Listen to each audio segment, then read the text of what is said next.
Осы ақылды кім үйренеді? Насихатты кім тыңдайды? Біреу болыс, біреу би. Олардың ақыл үйренейін, насихат тыңдайын деген ой болса, ол орынға сайланып та жүрмес еді. Олар өздері де үздік кісіміз, өздеріміз біреуге үлгі беріп, ақыл айтарлықпыз деп сайланды. Өздері түзеліп жеткен, енді елді түзерлігі ақ қалған. Ол не қылып тыңдасын, және тыңдайын десе де қол тие ме? Басында өзіндік жұмысы бар. Ұлығымызға жазалы болып қаламыз ба? Елдегі бұзақыларымызды бүлдіріп аламыз ба? Немесе халқымызды бүлдіріп аламыз ба?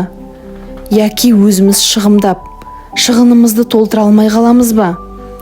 Деген ебіне қарай біреуді жетілтейін деп, біреуді құтылтайын деген бейнетінің бәрі басында қол тимейді.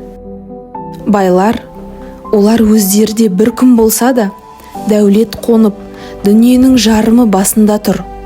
Өзінде жоқты малменен сатып алады. Көңілдері көкте, көздері аспанда. Адалдық, адамдық, ақыл, ғылым, білім, еш нәрсе малдан қымбат демейді. Мал болса, Құдай тағаланы паралап алса болады дейді. Оның діні, Құдайы, халқы, жұрты, білімі, ұяты, ары, жақыны бәрі мал. Сөзді қайтып ұқсын, ұғайын десе де қол тие ме? Ол малды суармақ, тойғызбақ, саудасын жиғызбақ, күзеттірмек, бақтырмақ, ұры бөрі, қыз, суық сұғанақ солардан сақтанбақ. Солардан сақтарлық кісі таппақ.